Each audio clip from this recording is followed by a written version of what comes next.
5 প্রকারের ব্যবসার সমন্বিত রূপ হচ্ছে energy pack power generation PLC. জ্বালানি এবং বিদ্যুৎ খাতে বিনিয়োগকারীদের অফুরন্ত সম্ভাবনা আছে। Prestigious job definitely, and it's a bridge between the shareholder and the stake holder.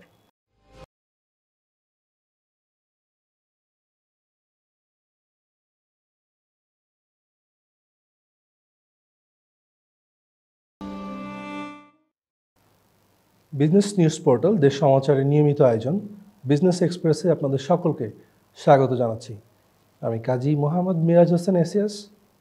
প্রিয় দর্শক, এই অনুষ্ঠানে আমরা শেয়ার বাজারে তালিকাভুক্ত কোম্পানিগুলো সম্পর্কে আলোচনা করি এবং কোম্পানির দায়িত্বশীল পদে যারা কাজ করেন তাদের সম্পর্কে আলোচনা করি।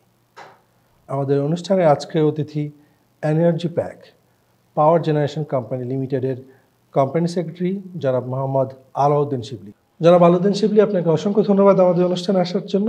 আমাদের স্টুডিওতে আপনাকে স্বাগত জানাচ্ছি।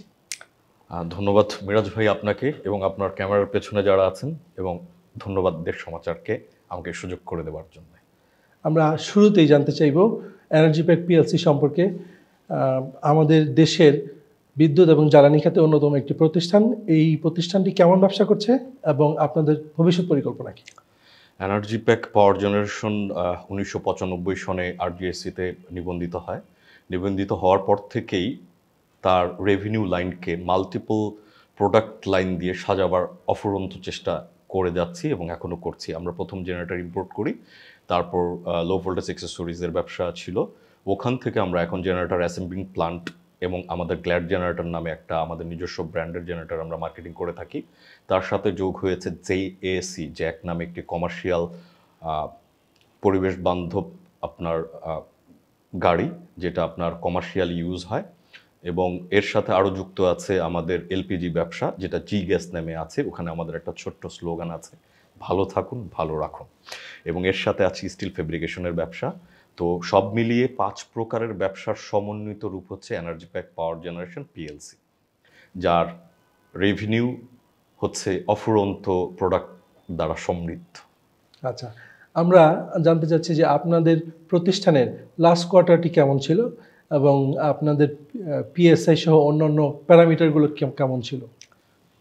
আজকে মিরাজ ভাই, আমরা যে জায়গাটায় যে অবস্থানে আছি এখন, আমরা সদ্য কোভিড-19 ফেরত পথযাত্রী, এবং সেই পথযাত্রাতেই আবার ইউক্রেন যুদ্ধের আঘাত আমাদের ইকোনমিতে, এবং গ্লোবাল সিটিজেন হিসাবে এই দুটাকে ব্যতি রেখে কথা বলবার সুযোগ নেই। বর্তমানে আমরা এক অশান্ত অর্থনৈতিক অবস্থার ভেতর দিয়ে যাচ্ছি।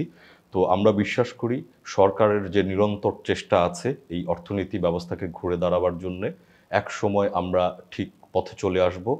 এবং আমরা এও বিশ্বাস করি অতি সত্বর আমাদের যে বৈদেশিক মুদ্রার যে ঘাটতি দেখা যাচ্ছে সেটাও কেটে যাবে, এবং আমরা যারা ইম্পোর্ট বেসড ব্যবসা করি তারা একসময় এলসি খুলতে পারবো এবং ব্যবসা সুন্দরভাবে সুচারুভাবে সম্পাদন করতে পারবো। আচ্ছা, যে সকল বিদ্যুৎ ও জ্বালানি খাতের প্রতিষ্ঠানগুলো শেয়ার বাজারে আছে তারা কেমন ব্যবসা করছে, বর্তমানে তাদের কেমন অবস্থা, এবং যারা বিনিয়োগকারী তাদের জন্য এই খাতের সম্ভাবনাটা কেমন? সম্ভাবনার কথা যদি বলতে হয়, আমরা যদি সভ্যতা চিন্তা করি, এখানে বিদ্যুতের চাহিদা অস্বীকার করে টিকে থাকবার কোনো অবস্থানই নেই। তো যতদিন সভ্যতা আছে ততদিন বিদ্যুতের চাহিদা এবং জ্বালানির চাহিদা থাকবে। তো এই বিশ্বাসে আমি বলতে পারি জ্বালানি এবং বিদ্যুৎ খাতে বিনিয়োগকারীদের অফুরন্ত সম্ভাবনা আছে এই অর্থে এখানে যে কতগুলি প্রতিষ্ঠান নিবন্ধিত আছে তাদের কর্পোরেট কালচার যদি আমরা দেখি, they are very much well structured. এবং আমার দৃঢ় বিশ্বাস প্রত্যেকেই আমাদের যে কমপ্লায়েন্স নিয়ে আমরা কাজ করি সেই ক্ষেত্রে কেউ ছাড় দেয় না।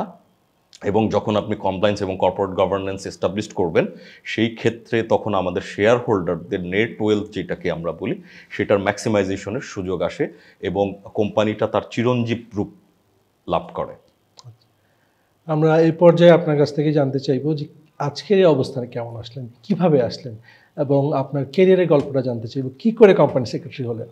আমি আমার ক্যারিয়ার শুরু করি 15 বছর আগে as a tax and VAT regulatory অ্যাফেয়ার্সে, তারপর রিসিভেবল ম্যানেজমেন্টে, তারপর হচ্ছে কোম্পানি সেক্রেটারি হিসেবে আমাকে কোম্পানি প্রমোটেড করে।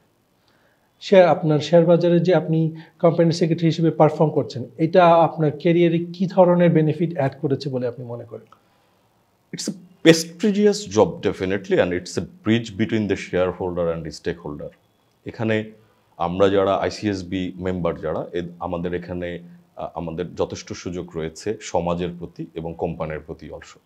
আমরা স্টেক হোল্ডারদের প্রতি মূলত দায়বদ্ধ এবং আমরা একটা জিনিস আমি আপনার এই প্ল্যাটফর্মে যেহেতু সুযোগ পেয়েছি আমি বলতে চাই, আমরা যদি ইন্ডিয়ান অ্যাক্ট দেখি ওখানে আমাদের স্পেসিফিক কোম্পানি সেক্রেটারির একটা সংজ্ঞা দেয়া আছে এবং ওখানে বলা আছে যে আইসিএসআই থেকে আপনাকে আপনার কোয়ালিফিকেশন নিতে হবে, then you can sit in the chair of company secretary since it's a regulatory post.